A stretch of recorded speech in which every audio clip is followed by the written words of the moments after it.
This is Sridhar Kadari, senior journalist, managing editor, V Media news. నీటిపారుదల శాఖలో chief ఇంజనీర్గా పనిచేసిన సంగం చంద్రమౌళి గారిని కలవబోతున్నాము.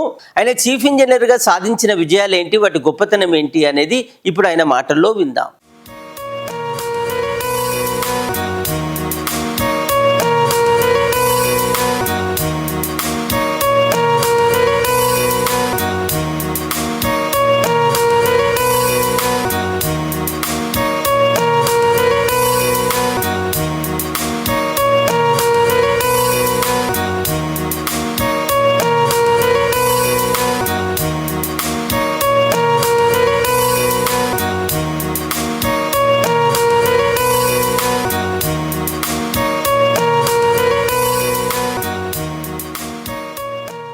శ్యాంప్రసాద్ రెడ్డి నేను ఎస్సీగా ఉన్నప్పుడు నా దగ్గర డీఈగా పనిచేశాడు.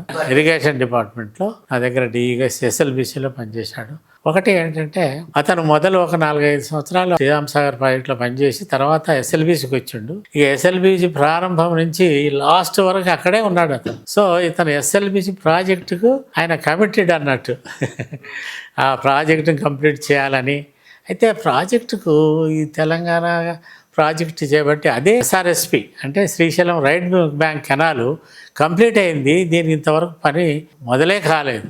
ఆ పరిస్థితిలో కూడా ఇంజనీర్స్ము అప్పుడు ఉన్నప్పుడు ఇంజనీర్స్మే ఒక బృందంగా ఏర్పడి మేము ఒక ఇంజనీర్స్మే కాదు ప్రాజెక్టు యొక్క అమలు కోసం మేము పైరవీలు చేసినాం అన్నట్టు. ఏది ఎమ్మెల్యేలను వెంబడి పట్టుకొని పోయి వీటి కోసం తొందరగా డబ్బులు చేసి దీనికి ఇంపార్టెన్స్ ఇవ్వాలని మేము మా ఇంజనీర్స్ బృందం చాలా ప్రయత్నం చేసింది. అందులో తర్వాత మాధవరెడ్డి గారు ఉన్నారు. మాధవరెడ్డి గారు, శ్యాంప్రసాద్ రెడ్డి, మా దగ్గర ఉన్న ఇంజనీర్స్ అందరూ క్లాస్మేట్లు. మాధవరెడ్డి క్లాస్మేట్లు ఒక 4-5 ఉన్నారు నా దగ్గర డిఈలు. సో వీళ్ళందరూ కలిసి ఒక ఏంటంటే మాధవరెడ్డితో సన్నిహితం ఏర్పడ్డది. నన్ను ఎస్సీగా తీసుకురావడానికి కూడా మాధవరెడ్డి క్లాస్మేట్లు వీళ్ళందరూ బ్యాలెన్సింగ్ రిజర్వాయర్కి ఎస్సీగా వేశారు. అప్పుడు వెంబడే వీళ్ళంతా పోయి ఇట్లా సంగతి అక్కడ ఆంధ్రాలో వేశారు. అది ఇక్కడ మన ప్రాజెక్ట్కి వస్తూ ఉంటే తప్ప అంటే అప్పుడు రాత్రి ఆయన మార్పు చేసి తెల్లారి మార్నింగ్ 10 వరకు మీరు పోయి అక్కడ ఛార్జ్ తీసుకోవాలి, లేకపోతే వాళ్ళు ఆంధ్ర వాళ్ళు కోర్టుకు పోతారు అని చెప్పేసి చేస్తే పోయి